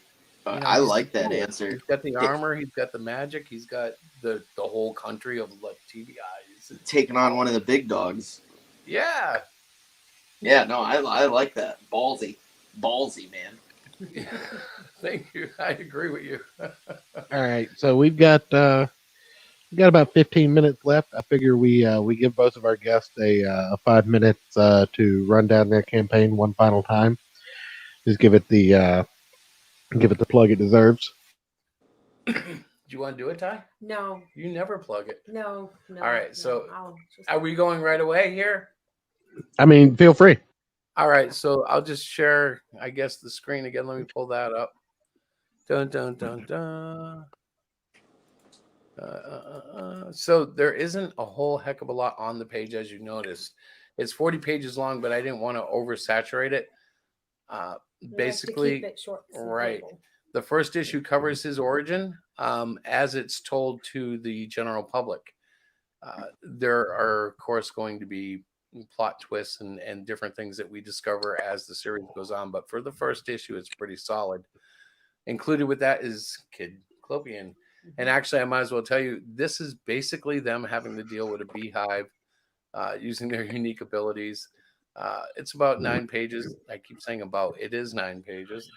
That's actually kind of an interesting callback. I don't know if you guys are familiar with Garth Ennis's The Boys. It's not very wholesome, but it is the comic that the Amazon series The Boys is based on, and it's very vulgar.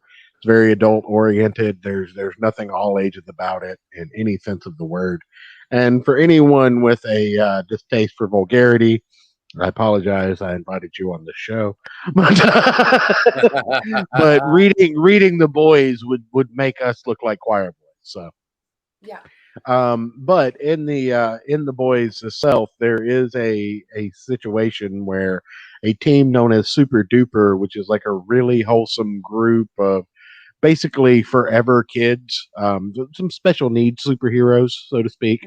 And their main adventure that they get caught up in during their particular plot line is rescuing a cat from a tree, and it just goes horribly. They completely mess it up at every level. That's kind of close to. Yeah, well, it's very similar to what happens with the Hive. Yeah. It's very Right, similar. yeah. That's funny. It's very similar. But yeah, so So the campaign ends on Wednesday, and it has been fulfilled. But no, again, it's not been fulfilled. It's been funded. Then funded. we fulfill. Yes. See, guys, I'm still learning. Can you say it again? You've just been drinking. That's all. No, I haven't. It's been funded. So we met our funding goal. Yes. But there's 3 days left for those who still want to get on board. Yep. If you miss it, well, we'll have another one coming in a month, and you guys can decide if you want to back that one then. But and it's $5 for the PDF, so you can always check that out for $5. And if you, I will absolutely back Cyclopian. I promise.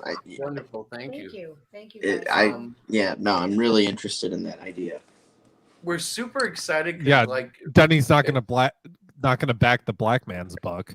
Hey, that has nothing to do with it. I'm gonna check out that. I wasn't here for most of his pitch. I gotta look at his campaign, but I also really like his campaign. Nothing against you, Rex. I want to look at. I'm wearing. If that guy is, I don't know his name, but you should probably give him the floor because I feel bad. I backed his book. It's good stuff. I'm trying to take away my share, but I don't know how. It's right there. No, it's. I have to can't see you guys. He's so bad. He loses his glasses all the time. He has glasses, and no. Look how. Okay, I look like all of my 52 you look very years. intelligent. No, I look old and bitter and just. You kind of look like Art Bell with the glasses on. Look, Chris. Diana loves you, and that's all that matters. Yes, sir. I love me from coast to coast. I gotta tell you. Oh yeah. So funny. F. George Norrie. All right, Hex. You ready to go? Are you ready for this? Yes. Please back a Nephilim Squadron. Oh, should I share again? Oh yeah. Absolutely. Okay. Sorry. Yeah. Also, you can check the links to Nephilim Squadron and the Great Cyclopian in the description of this YouTube video. Yeah, you're watching this on a replay, which most of you will be, but you can check both of those out and sign up for the mailing list of Nephilim Squadron Volume 1. Mm-hmm. Yeah. Yes. Oh, here's a quick pick at it. Here's one page I can show of it in color. This is at page 2 in color of Nephilim Squadron. Oh shit! There are letters. There are letters. If you blow the screen up, you might get read it. Well, no, it's not fair to those who backed it. No. I feel like I've already shown too much because the book is only like 32 pages. It's 32 pages, and I've already put up all these pages. And you argued with me. You argued with me earlier when I tried to cut you off from giving the whole book away. Like we can already see all the book. We can already see all the book, Hex. Calm down. Yeah, I'm getting a little too excited here. You know, I had some other stuff on the campaign page that I had to take off because I was just throwing a bunch of stuff in there, which included like all these. I had some artwork from a mobile game I'm working on, and that's related to the stretch goals here. And so far, I've got like these guest artists who are doing their versions of my characters from the game. And on trading cards, so far these have been unlocked. Shitty stick figure versions of your characters. Yeah. Oh yeah, that would have been much cheaper. And this is a sample of one of the digital paintings I did for the Shield Net Sword, the mobile game. This stuff is it was available earlier in the campaign, and I took it off just to focus on the comic book because it was confusing people having like game stuff of a different IP on there. So, but people who backed this stuff, thank you for backing, and you'll still get these things, and these are still works in progress. It's coming along and almost done. So that's Nephilim Squadron Chapter 1, the campaign, and please sign up for Volume 1. It's going to be a much simpler campaign, a bigger book though, and in color. Chapters 1 through 3 in color. Please sign up. I think you both already answered this, but obviously with Volume 1 of Nephilim Squadron, you're looking to continue the series on beyond Chapter 1. With the Great Cyclopian, is there more to come? Is this a one-shot? Is this a universe that you're creating? What are we doing here? So it's absolutely going to be a long-term series. Okay. I want to take this through. I have the first year totally plotted out, but to say that I wouldn't, I want to do this like forever, and this is really the flagship character. Everybody who gets into our stuff has always been attracted to him, so everybody's also told me you should focus on him. Yeah. So yeah, for the foreseeable future, in the next 2 or 3 years, I'd love to be doing nothing but this, and he's not going anywhere for at least a year. One thing that I think we could probably bring up on a future episode, if you guys would like to join us again, is the success of children's comics through Scholastic. Dogman, The Fly, stuff like that.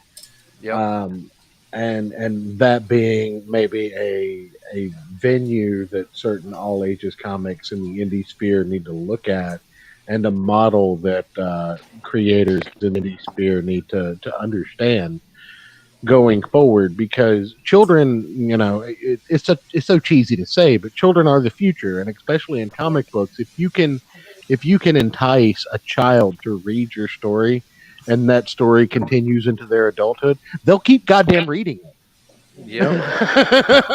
And right now, a lot of them are going to manga because there's really nothing in the mainstream that excites them in comics. And manga's kick effing ass, bro.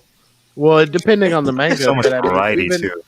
Even people like me, like I find something like The Guyver has, dozens of volumes that you can get into, and you're like, okay, well, this is a property I'm already comfortable with. I can look into this, and because something like a Green Lantern or a Spider-Man might be disappointing, I don't necessarily want to give my money over to these companies, especially when they're in such flux. Yep. Regarding their ownership and their editorial and their mission statement, etc. No, I totally agree with that. Just to be clear, I'm all for manga. I just think Western comics, like creators like myself, can learn a lot from it. You look at somebody like me. I'm a 33-year-old like comic veteran. And I've read all the way from like the 30s with the introduction of superhero comics with Batman and Superman, into the 50s where you have the uprising of things like Jimmy Olsen, Superman's best pal, and the Legion of Superheroes. Geez, Superman's best pal, Jimmy. Right? Like when Jimmy Olsen gets turned into a giant green gorilla, is that not the best thing that comics had done at that point? Like those books sold millions of copies. Goldfish holding up the stand. We better call my pal Superman. Well, Denny, in a serious sense, like think about it. Green Gorilla Jimmy Olsen sold millions of books. Yeah, they can't give away say it's kind of masculine female She-Hulk. They can't give away legless Flash. No. I understand exactly what you're saying, Church. I'm not trying to distract from you, but I was kicking in the door because I wanted to say something. I was talking to Hex before I left, and my phone died, so I really didn't mean to cut off in that point. I didn't mean to shine so much praise on Cyclopian, Hex. I will definitely look at. I kind of came in at the tail end of your pitch, so I didn't get to hear much of it. So I'll definitely look at your. Book more. Yeah, I'm interested in the concept. Yeah, no, I didn't mean to. I just wanted to make that point clear. Oh, it's cool. Well, it'll be up until the 30th. Hex, your stuff hit me right away. I went running looking for your book. I'm like, I like that. Oh, thank you. Is the Battle of the Planets influencing the art style at all? Knocked out. Mostly I'm for just gonna say those good night, helmets. everybody. And then I love those fucking out of helmets. here. Good night, Ayrton. Later. Is Ayrton out? Did I frustrate Ayrton What to the happened point to where he Ayrton? left the show? Good. He's Good. got to go hug his Alan Moore body. Boo, Ayrton. Oh. Boo. I have a question about the other freaks in your world. Is there like another nose guy or an ear person like with a giant? I want him to fight the nose guy. No, not at this point, but you know that we could go anywhere. It's comics, so like one of the things I try to do is I try to bring in random monsters as I go through the plot. I see comics as very much a serialized storytelling. So maybe we could have Nose Man, you know. Well, they do have a mouse with a ear growing out the back of it, you know. What about a guy with just a really big finger? Shut up. Finger, the nose guy has to show up in full Superman regalia and just shout out at like the top of his lungs, "The nose!" He needs to say "Oy vey" a lot. So if I pull that off, you guys going to be feeling that idea? You guys are terrible. Oh boy. I'm sorry. Did I derail? I was going to say, with that, let's go ahead and kick Atomic Denny and wrap the show. It was just a joke. Even I didn't go that far. Calm down. So with that, thank you guys very much for joining us and telling us about your book. Again, if you're watching this on the replay, check the description down below. There are links to the Indiegogo and Kickstarters for these creators. Keep an eye on them. There are some good things coming out of the indie sphere right now, and these are just two fine examples. So we look forward to having Hex and Diana and Chris back on in the future. And if you guys have anything you'd like to say before we get out of here? Well, it wasn't too cringy. Thanks for having me on. Diana? I was just going to say thank you guys so much for having us on. And of course. Of course. We look forward to having you back. Hex, thank you again. Diana, Chris, thank you guys. Rune, Denny, do you guys have anything to say before we get out of here? Do I have things to say? Oh, you betcha. All right, let's go ahead and mute Denny. Rune, what you got? Yeah, I got for anybody who's actually listening, reminder that tomorrow is the Gospel of Darkness when we get together and we do role-playing game things and be even deeper nerds. You guys, of course, are welcome to show up and listen if you want. All kinds of awesome things are going to happen. We're going to find out what happened to Ayrton's arm. All right. Yeah, that's tomorrow night, 10 p.m. Eastern Standard. We'll be doing the Chronicles of Darkness on the Gospel of Darkness. But until then, ladies and gentlemen, ladles and jelly spoons, good night, everybody. Good night, guys. Good night. Thank you.